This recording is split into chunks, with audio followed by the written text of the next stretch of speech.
নমস্কার বন্ধু, astrology 24x7 YouTube চ্যানেলে আপনাকে আরো একবার স্বাগত। আমি আপনাদের বন্ধু শ্যামল। বন্ধুর সঙ্গে থাকুন, ভালো থাকুন। আমার তরফ থেকে প্রাণ ভরা ভালোবাসা আপনাদের সকলের জন্য রইল। শুরু করব কুম্ভ রাশির বন্ধুদের ফেব্রুয়ারি 2024 কেমন যেতে পারে সে সম্পর্কে সার্বিক আলোচনা। একটা বিষয়ে অবশ্যই অবগত থাকতে হবে আপনাদের, সেটা হলো কি, এটা হচ্ছে গোচরের আলোচনা। গ্রহগুলো বিভিন্ন ভাবের মধ্যে দিয়ে যে গমন করছে জোডিয়াকের, তার বেসিসে কুম্ভ রাশির বন্ধুদের ক্ষেত্রে সার্বিকভাবে কি ফল পাওয়ার সম্ভাবনা থাকবে। আপনার ব্যক্তিগত রাশিচক্রের আলোচনা নয় এটা। আপনার যদি সম্যক ধারণা থাকে আপনার রাশিচক্রের গ্রহদের অবস্থান এবং তাদের কার্যকারিতা, তাহলে এখানে যে ভালো এবং মন্দ যা কিছু বলা হবে সেগুলোর সঙ্গে আপনি ট্যালি করতে পারবেন এবং কিছুটা বুঝতে পারবেন যে আমার এই দিকগুলো ভালো আছে, এই দিকগুলো বেশি করে সময় দিয়ে আমাকে এগোতে হবে, এই দিকগুলো আমার বাজে আছে, অর্থাৎ এই দিকগুলো একটু সতর্কতার সঙ্গে এগোতে হবে। তো চলুন আলোচনায় যায়। শনিদেব তো আপনার রাশি বা লগ্নভাবের মধ্যে স্বক্ষেত্রে বসে থাকছে এই মাসেতে। রাহুর অবস্থান দ্বিতীয় এবং অষ্টমেতে কেতুর অবস্থান থাকছে। বৃহস্পতি অ্যাজ ইট ইজ তৃতীয় ভাবেতে বসে থাকছে। আর দ্বাদশ ভাবের মধ্যে রবি, মঙ্গল, বুধ এবং শুক্রের অবস্থান হবে। মঙ্গলদেব 5 তারিখের পরে আপনার দ্বাদশ ভাবে গমন করে যাবে। বজার সুবিধার্থে আমি আগেই এখানেতে দ্বাদশ ঘরেতে মঙ্গলের অবস্থান রেখে দিয়েছে। অ্যাকচুয়ালি 5 তারিখের পরে মঙ্গলদেব আপনার দ্বাদশ ভাবে যাবে। আর শুক্রদেবের অবস্থান হবে আপনার দ্বাদশ ভাবেতে 12 তারিখের পরে। আর রবিদেব আপনার এই দ্বাদশ ভাব থেকে আপনার রাশি বা লগ্নভাবে গমন করে যাবে 13 তারিখে। তো মূলত এই ঘটনাগুলো ঘটতে যাচ্ছে। তো এই ক্ষেত্রে আমি বলবো, দেখুন, এই মাসটা আপনাদের মিশ্র ফল হওয়ার সম্ভাবনা থাকবে। কেন মিশ্র ফল হবে? দেখুন, দ্বাদশ ভাবের মধ্যে অনেকগুলো গ্রহের অবস্থান থাকছে। শুধু দ্বাদশ ঘর যদি খারাপ হয় তা মুশকিল হবে না। অষ্টম ভাবের অধিপতি, ষষ্ঠ ভাবের অধিপতি, এই সমস্ত ব্যাপারগুলো থাকছে। তো যেহেতু রাশি বা লগ্ন ভাবের মধ্যে শনিদেবের যে অবস্থান থাকছে, তার ফলে যতই চ্যালেঞ্জের আপনি মুখোমুখি হন না কেন, যতই সমস্যা আসুক না কেন দ্বাদশ ভাবের জন্য, সেখান থেকে কিন্তু আপনি বেরিয়ে আসতে পারবেন। এটা কিন্তু এই মাসেতে বোঝা যাচ্ছে। আপনাকে সুশৃঙ্খলভাবে সমস্ত ঘটনা, সমস্ত কিছুর মধ্যে চোখ কান খোলা রেখে এগোতে হবে। আধ্যাত্মিক যাত্রার ক্ষেত্রে শুভ ফল পাওয়ার সম্ভাবনা আপনাদের ক্ষেত্রে থাকছে। পেশাগত জীবনের ক্ষেত্রে ভারসাম্য বজায় রাখার দরকার আছে এই মাসেতে। স্বাস্থ্য ক্ষেত্রটায় আপনাকে একটু বেশি যত্নশীল হতে হবে এই মাসটাতে, কেন যে কম্বিনেশন তৈরি হয়ে আছে তাতে বলছে স্বাস্থ্য সম্পর্কে আপনাকে যত্নশীল হতে হবে বেশি পরিমাণে। আপনার আয় বাড়বে, ব্যয়ও বাড়বে। তাহলে আপস অ্যান্ড ডাউনস থাকছে। কর্মজীবন অনুকূল হবে, কিছুটা বেটার ফল পাবেন, তবে রাগটাকে নিয়ন্ত্রণ করতে হবে।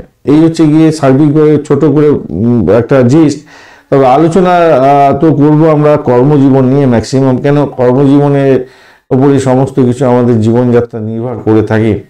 কর্মজীবনের ক্ষেত্রে কি হতে যাচ্ছে একটু দেখা যাক। কর্মজীবনের অধিপতি গ্রহ কিন্তু মঙ্গলদেব, সে 5 তারিখ পর্যন্ত আমরা একাদশ ভাবের অধিপতি, একাদশ ভাবে বসে থাকবে এবং নবম চতুর্থ ভাবের অধিপতির সঙ্গে বসে থাকছে। তো বেটার ফল দেবে। বেটার ফল হতে যাচ্ছে প্রথম 5 দিন তো অত্যন্ত শুভ ফল পেতে যাচ্ছেন। 12 তারিখ পর্যন্ত আপনার নবম চতুর্থ ভাবের অধিপতি আপনার একাদশ ভাবে বসবে। আর ঘটনাক্রমে এই দশম ভাবের অধিপতি দ্বাদশ ভাবেতে 5 তারিখের পরে গমন করে যাচ্ছে। তো ঘটনাক্রমে যারা চাকরি খুঁজছিলেন, নতুন চাকরি খুঁজছিলেন, তাদের ক্ষেত্রে ভালো হবে।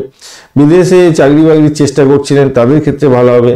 চাকরিতে কিছুটা পদোন্নতির যোগ থাকছে। প্রথম সপ্তাহটাতে যদি হয়ে যায় আপনাদের পদোন্নতি, তো ভালো হবে। আর তারপরে দেখবেন খেউকি আরম্ভ হয়েছে আর আপনার পিছনে লেগে গেছে আপনার কলিগরা। এরকম একটা ব্যাপার স্যাপার দেখা যাচ্ছে আর কি। তবে আমি বলবো, দেখুন, 5 তারিখের পর থেকে কাজের ক্ষেত্রে ভ্রমণ হওয়ার সম্ভাবনা আছে, বেশি বেশি হতে যাচ্ছে এবং বিদেশ ভ্রমণের যোগ থাকছে। ষষ্ঠ ঘরের অধিপতি গ্রহ, ষষ্ঠ ঘরেতে আপনার রবিদেবের দৃষ্টি, বুধের দৃষ্টি, মঙ্গলের দৃষ্টি পড়বে। তো সেই দিক থেকে দেখতে গেলে আমি বলবো কাজের চাপ বাড়লেও আপনাদের ক্ষেত্রে কিন্তু ভালো সুযোগ কিন্তু আসার সম্ভাবনা থাকছে চাকরিতে, বিশেষ করে বিদেশ সংক্রান্ত ক্ষেত্রে ভালো হতে যাচ্ছে। আর কর্মজীবন তো শুধু চাকরি দিয়ে না হয় না, প্রফেশনাল ক্ষেত্রেও থাকে, ব্যবসা বাণিজ্য থাকে। ব্যবসা বাণিজ্যের ক্ষেত্রে যা দেখা যাচ্ছে, ব্যবসার অধিপতি গ্রহ দ্বাদশে বসে থাকবে। রবিদেব। আর এই সপ্তম ভাবকে মঙ্গলদেব, শনিদেব এবং বৃহস্পতিদেব দৃষ্টি দিতে থাকবে। তো সেক্ষেত্রে আমি বলবো, দেখুন আপনার ব্যবসার অগ্রগতি কিছুটা ঘটবে, কিন্তু কঠোর পরিশ্রমের মাধ্যমে হবে, খুব মানে ইজি ওয়েতে হবে না এই মাসটাতে। শনি এদের কিছুটা হয়তো আপনাকে বলছে যে বেশি সচেতন থেকে বেশি করে পরিশ্রম করে আপনাকে এগোতে হবে। মঙ্গলদেব আপনার দশম তৃতীয় পতি, সেও বলছে যে আপনার বৈদেশিক ব্যবসা বাণিজ্য করতে চাইছেন, তো বৈদেশিক ব্যবসা বাণিজ্যের ক্ষেত্রে আমি লাভ দেব, কিন্তু কঠিন চ্যালেঞ্জের মুখোমুখি হতে হবে এবং সাহসটা আপনার বাড়াতে হবে, বাড়িয়ে আপনাকে এগোতে হবে, মাথায় রেখে চলবেন। ব্যবসায়িক অংশীদারি, যারা অংশীদারি ব্যবসা বাণিজ্যের সঙ্গে যুক্ত আছেন তাদের ক্ষেত্রে বলবো আপনাদের মধ্যে সুসম্পর্ক বজায় রাখার চেষ্টা করুন, না হলে কিন্তু সমস্যা সংকুল জায়গা তৈরি হয়ে যেতে পারে। কেন, বুধ হচ্ছে আপনার ব্যবসা বাণিজ্যের অধিপতি, অ্যাকচুয়ালি পঞ্চম এবং অষ্টম পতি সে দ্বাদশে বসে থাকবে, তো স্বভাবতই তৃতীয়ভাবে অধিপতি গ্রহের সঙ্গে বসে থাকবে। তো পার্টনার্স যারা আছে, পার্টনারের সঙ্গে সংঘর্ষ হওয়ার সম্ভাবনা দেখা দিতে পারে, ইগোস্টিক প্রবলেম হতে পারে।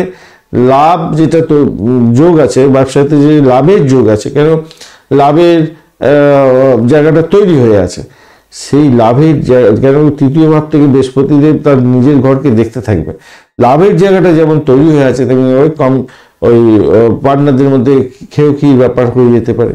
তো ওই জায়গাটা একটু দেখে চলতে হবে, অ্যাডজাস্টমেন্ট করে চলতে হবে, এটা মাথায় রাখবেন।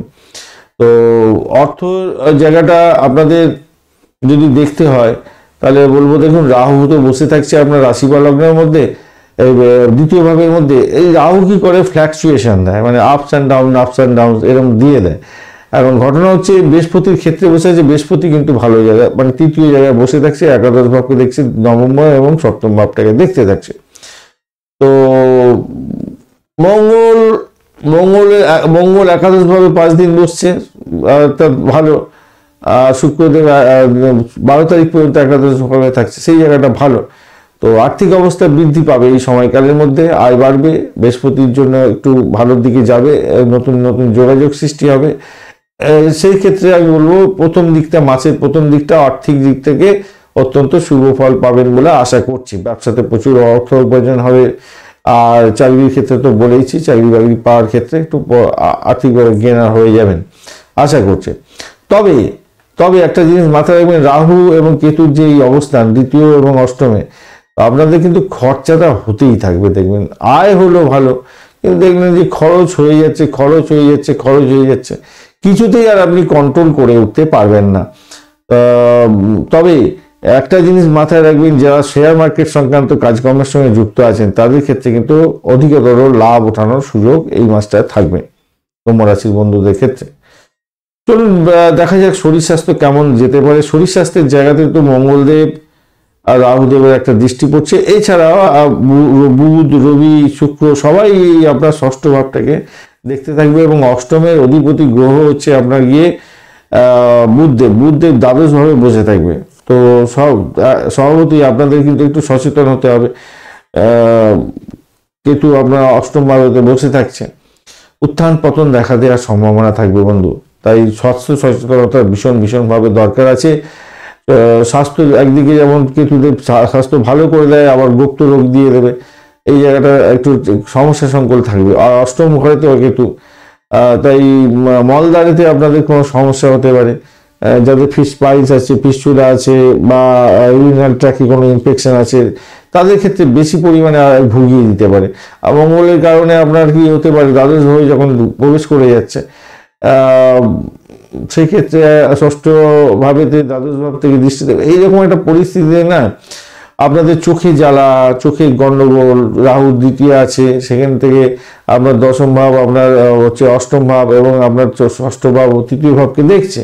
তো আমার মনে হয় চোখে ইএনটির কোনো প্রবলেম আপনাদের হওয়ার সম্ভাবনা থাকবে। চোখে ছানি পড়ে গেল, আপনার অপারেশন করতে হলো, হাতে পায়ে ছ্যাঁকা লেগে গেল, বা জ্বালা পোড়া হয়ে গেল, আগুন বিদ্যুৎ নিয়ে একটু খেয়াল রাখবেন। আর জয়েন্টে ব্যথা হওয়ার সম্ভাবনা থাকবে, গাঁটে ব্যথা, এগুলোতে সতর্ক হতে হবে। মানে নিজের চিকিৎসা নিজে করতে যাবেন না, নিজে ওষুধ খেতে যাবেন না, অবশ্যই ডাক্তারের সান্নিধ্য গ্রহণ করে এগোবার চেষ্টা করবেন। কেন এই মাসটা খুব একটা ভালো বুঝছি না, একটু দেখে চলুন স্বাস্থ্য। তবে দেখুন, যোগা প্রাণায়াম ঠাকুর দেবতার নামায়ণ যদি করেন, বীজ মন্ত্র যদি রেগুলার করেন, তো আমি যেটা প্রত্যেক দিনই দৈনিক রাশিফল যখন দিই প্রত্যেককে বলি যে বীজ মন্ত্রগুলো আপনারা জপ করুন, একটা খাতা করুন, খাতাতে যে দেবতা, যে আরাধ্য দেবতা আপনারা আছেন তার নামেতে আপনি তার বীজ মন্ত্র প্রণাম মন্ত্র লিখতে থাকুন, এক পাতা করে প্রত্যেকদিন লাল কালি দিয়ে বলি আমি, বা কমেন্টে লেখার চেষ্টা করুন, অ্যাটলিস্ট একটা তো লেখা হলো, তো সেইটুকুনি করুন, তাতে আপনার ক্ষেত্রে মঙ্গলজনক জায়গা তৈরি হবে। চলুন এবার আলোচনায় যাই আমরা, প্রেম প্রীতি ভালোবাসা কেমন চলুন। প্রেমের অধিপতি দেবতা আর অষ্টম ভাবের অধিপতি দেবতা কিন্তু বুধদেব আপনার দ্বাদশে বসে থাকবে, সপ্তম ভাবের অধিপতির সঙ্গে বসে থাকবে, মঙ্গলের সঙ্গে 5 তারিখ থেকে জয়েন করবে, মঙ্গল আপনার দশম তৃতীয় পতি এবং তার সঙ্গে জয়েন করে যাচ্ছে। তো প্রেমের ক্ষেত্রে শুরুটা ভালো হলেও শুরুটা ভালো হবে, রোমান্টিকতা থাকছে, অন্য সকলের সঙ্গে জানাজানি হলো, প্রিয়জনের সঙ্গে সবকিছু কথাবার্তা হয়ে গেল, কিন্তু একটা ঘটনা ঘটতে যাচ্ছে, সেটা হচ্ছে আপনারা কেউ কাউকে পরোয়া করবেন না। মঙ্গলের জন্য মঙ্গল 5 তারিখ থেকে যখনই ঢুকে যাচ্ছে না আপনার ওই দ্বাদশ ভাবে, তখনই আপনাদের মধ্যে ইগোয়েস্টিক প্রবলেম শুরু হয়ে যাবে। কেউ কাউকে পরোয়া করবেন না, একে অপরের দোষ ধরতে থাকবেন, চুলি লাঠালাঠি করে ফেললেন, চোখের জল, তর্ক বিতর্ক, এবং আপনারা পার্কে বসে আছেন, একে অপরের দিকে তাকাতে চাইছেন না, এরকম ব্যাপার স্যাপার ঘটার সম্ভাবনা থাকছে বন্ধু, একটুখানি খেয়াল রেখে চলতে হবে। আর সন্তান সুখের জায়গাটা ওরকম প্রবলেম হওয়ার সম্ভাবনা দেখা দিতে পারে, সন্তানের শরীর স্বাস্থ্যের দিকটা ভাই খেয়াল রাখতে হবে, সন্তান বিপথে যাচ্ছে কিনা খেয়াল রাখতে হবে, আপনার খাওয়া দাওয়ার দিকে খেয়াল রাখতে হবে, মানসিক যাতনা তৈরি হতে পারে, আর এইরকম কম্বিনেশনে না ঘুমের ব্যাঘাত হয়ে যেতে পারে, তো ঘুমের ব্যাঘাত যাতে না হয় একটুখানি খেয়াল রাখতে হবে, ধৈর্য ধরতে হবে, যোগা প্রাণায়ামটা করুন, যত্ন করে যোগা প্রাণায়ামটা করুন। পারিবারিক দিক থেকে কি সাপোর্ট পাবেন এই মাসেতে? দেখা যাক, পারিবারিক জীবনের অধিপতি কিন্তু শুক্রদেব, সে আপনার নবম ভাবে অধিপতি হয়ে আপনার একাদশ ভাবে বসে আছে, পরিবার থেকে কিন্তু পুরো মোটামুটি সাপোর্ট দিয়ে যাচ্ছে, তৃতীয় ভাব থেকে একাদশ ভাবকে দেখবে, বৃহস্পতিদেব নবম এবং সপ্তম ভাবকে দেখতে থাকবে, তো সেই কারণের জন্য মোটামুটি একটা পরিবারের থেকে কিছুটা সাহায্য পাওয়া, ভাই বোনের থেকে কিছুটা সাহায্য পাওয়া, ধর্মীয় স্থানে বা দাতব্য কাজের মধ্যে আপনি যোগদান করছেন, তার ফলে আপনার মেন্টাল স্টেবিলিটি থাকবে, লাভও পেতে পারেন সেদিক থেকে দেখতে গেলে, হ্যাঁ, এবং পিতামাতার স্বাস্থ্যের কিছুটা উন্নতির দিকে যাবে সেক্ষেত্রে। তবে রাহু যেহেতু দ্বিতীয় ঘরেতে থাকছে, পরিবারের কলহ অনিবার্য হয়ে যেতে পারে, যেই মুহূর্তে মঙ্গলদেব 5 তারিখের পর দ্বাদশ ঘরে প্রবেশ করে যাবে, এটা একদম অবধারিত হয়ে যেতে পারে। তাই তীব্র বিবাদ বিতর্ক থেকে নিজেকে দূরে রাখতে হবে, পারিবারিক সুখ স্বাচ্ছন্দ্য প্রবলেম হয়ে যেতে পারে। পারিবারিক সদস্যদের নিয়ে আপনি তীর্থযাত্রায় যান, সেক্ষেত্রে কিন্তু আবার বেটার ফল পেয়ে যাবেন বলে আশা করছি, খারাপ নয়। আর শিক্ষা সংক্রান্ত ক্ষেত্রে বিদেশ সংক্রান্ত বিদেশের সঙ্গে পড়াশোনা করছেন, বিদেশে পড়াশোনা করতে যাচ্ছেন, তাদের ক্ষেত্রে তো বেটার ফল পাবেনই বলে আশা করছি। উচ্চশিক্ষার ক্ষেত্রে যারা রিসার্চ করা, তাদের ক্ষেত্রে খারাপ হবে না, মোটের উপর ঠিকঠাক থাকবে বলে আশা করছি এই মাসটাতে। তো শনিদেবকে একটু তুষ্ট করতে হবে, শনিদেবের বীজ মন্ত্র জপ করবেন, প্রণাম মন্ত্র জপ করবেন, শনি সপ্তম জপ করবেন, ভালো হবে। আর দেখুন, এই মাসেতে শত্রুতা তো ছেড়ে কথা বলবে না, শত্রু বাড়বে, আর নিজেদের মধ্যে অসন্তোষের বাতাবরণ সৃষ্টি করে ফেলবেন, মাথা গরম করে ফেলবেন। তো আমি বলবো কি, আপনারা একটুখানি মহামৃত্যুঞ্জয় মন্ত্র জপ করুন, আর অবশ্যই আপনারা দেবী দুর্গার আরাধনা করার চেষ্টা করুন, ভালো হবে। বীজ মন্ত্র জপ করুন, ভালো হবে। দুর্গে দুর্গে রক্ষণে রক্ষণে সাহা, এই মন্ত্র জপ করুন, ভালো হবে। এই মন্ত্র জপ করুন। আর গণেশজিকে অবশ্যই স্মরণ করবেন, গণেশজিকে স্মরণ করুন, গণপতি নমঃ, দুর্গে দুর্গে রক্ষণে রক্ষণে সাহা, এই মন্ত্র জপ করুন। এছাড়া আপনারা অবশ্যই মহামৃত্যুঞ্জয় জপ করুন, মন্ত্র জপ করুন, ওম ত্র্যম্বকম যজামহে সুগন্ধিম পুষ্টিবর্ধনম উর্বারুকমিব বন্ধনং মৃত্যুর্মুক্ষীয়মামৃতাৎ, ওম জু সপলয় পলয় স জু ওং নমঃ, এই মন্ত্র জপ করুন, ভালো ফল পাবেন, ভালো হবে। ধন্যবাদ বন্ধু ভিডিওটি দেখার জন্য। ভিডিওটি যদি আপনাদের কাজে লেগে থাকে তাহলে অবশ্যই লাইক, শেয়ার, কমেন্ট করতে ভুলবেন না। চ্যানেলটি সাবস্ক্রাইব করে রাখুন, বেল আইকনে ক্লিক করে রাখুন, অল নোটিফিকেশন চুজ করে রাখলে সমস্ত ভিডিওর আপডেট আপনার কাছে নোটিফিকেশন হিসাবে চলে যাবে। আজ এই পর্যন্তই। আর অবশ্যই আপনারা দৈনিক রাশিফলটা দেখতে থাকবেন, কাজে লাগবে।